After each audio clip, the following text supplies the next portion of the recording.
All right.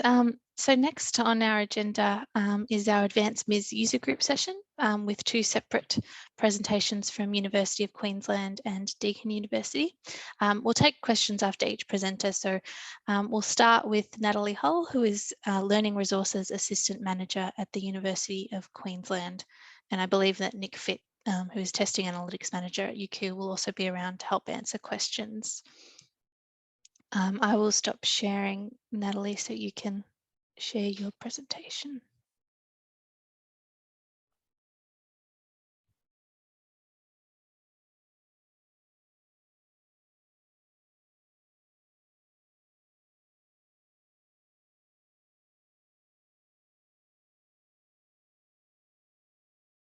Hopefully you can see my slides right now. Yes, we can. Thank you. Awesome, thanks. I'm just going to move everything around. Every time something changes in Zoom, all the screens pop around in different locations.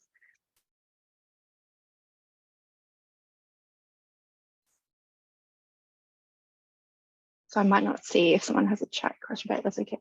So hi, everyone. My name is Natalie Hull, and I'm the Assistant Manager of Learning Resources in the Library at the University of Queensland. For this session, I'll briefly be talking about the journey we've had with using the Talis Advanced MIS. So I just want to begin by acknowledging the Yugara and Turrbal people as the traditional custodians of Meanjin, the lands on which I'm located today, and I pay my respects to the Yugara and Turrbal elders past, present, and emerging. So here I have a timeline of our journey with the Talis MIS at the UQ Library.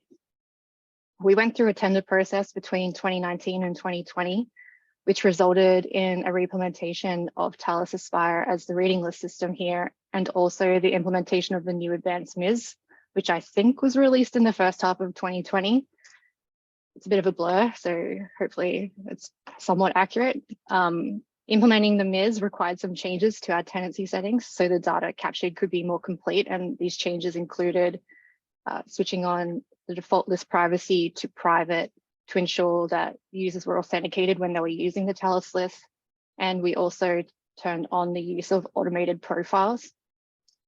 So from that point, there were a number of requirements to be addressed, such as determining where to store the MIS data, how to clean the data, when to import the data or the frequency of the imports, and how to interpret the data and what we wanted to do with the data and to get out of it. So figuring these answers out has been an iterative process and still something we continue to work on. So from the beginning, our library technology services took a hands-on approach. They completed daily data backups in Amazon Simple Storage Service, which is known as Amazon S3. And the data was also then fed into an ingest pipeline to UQ's Analytics Data as a Service, which we also call the data lake. And between 2018 and 2019, the UQ Central Data Lake was established, which is managed by UQ Analytics Data Services, and it provides a platform at UQ for handling big data. So during the ingest of the MIS data to the data lake, it undergoes a cleaning and normalization process by the UQ Analytics Data Services. So we've got some benefits for the university by storing the data in the MIS, data in the lake.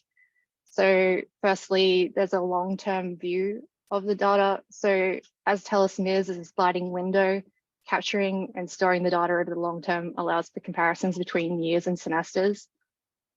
All the data within UQ is stored in the lake, so this enables the ability to enrich the MIS data. For example, we're able to use identifiers that are in different data sources to identify the different roles of users at the university when we are creating reports. It also enables the MIS data for use by other areas in the university. Those other areas still do need to formally request access to the data within the lake, so it's a mediated process. But also having the data in the lake reduces the duplication of effort across the university for the reports that are getting created. In March 2021, the Library Technology Services in the library investigated 3 products for visual user interaction reporting. These products were AWS or Amazon QuickSights, Power BI, and Tableau. A trial was commenced using Amazon QuickSights. We had web developer time requisitioned to build several reports based on library staff input. And I have an image here of what that report, or one of the reports, looked like. And creating this report required ongoing liaison with learning resources staff, the library developer staff, and Talis consulting team to define the actions in the data so reports could be meaningful and reliable. However, the QuickSights reports were difficult for library staff to use and resulted in low engagement. And the Amazon service was also a monthly expense. So these reports were decommissioned in October 2021. And this saw the Library Technology Services take a step back in their involvement with the reporting. However, they do remain the custodians of the data for those formal UQ requests for access to the data. As the Talis data is stored in the UQ centrally controlled lake, it enables the learning analytics team at the Institute for Teaching and Learning Innovation, which we call Italy within UQ, to incorporate the data in their pre-existing learning analytics dashboard, which is called Course Insights, and academics can access this from within their Blackboard courses. We have had several library teams involved in ongoing meetings with the Italy staff to assist in making sense of and planning the data use in the Course Insights dashboard. And it's expected to be rolled out in semester 1, 2023. And this is a screenshot of what the dashboard looks like.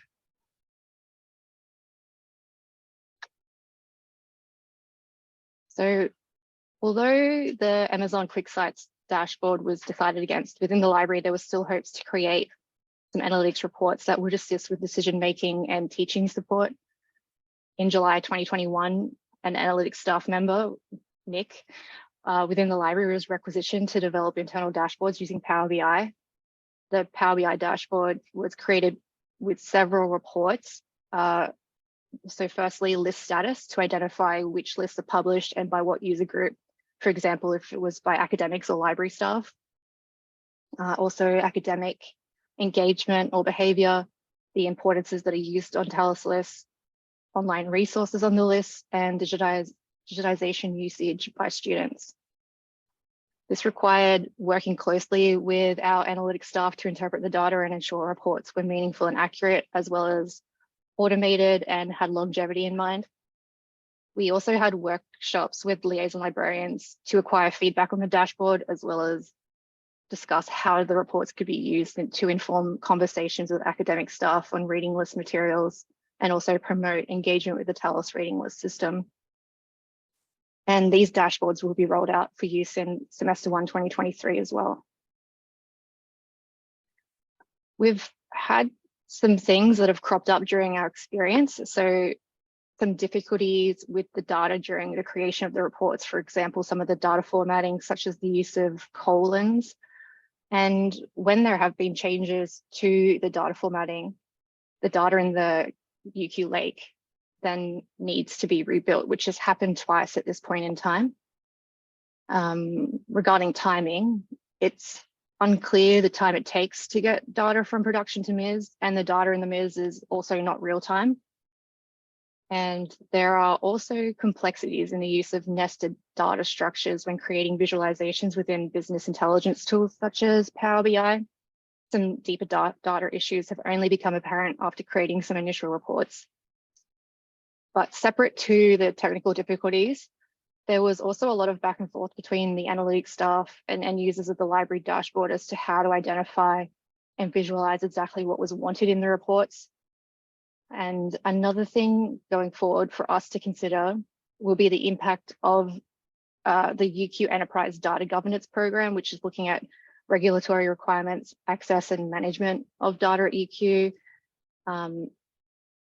And some objectives of the program include automated detection of data quality issues, development of a data dictionary and catalog, and data management policies to address data retention and disposal, which will likely influence how the Talis MIS data is stored and used at UQ. So that wraps up all that I have to talk about at this point.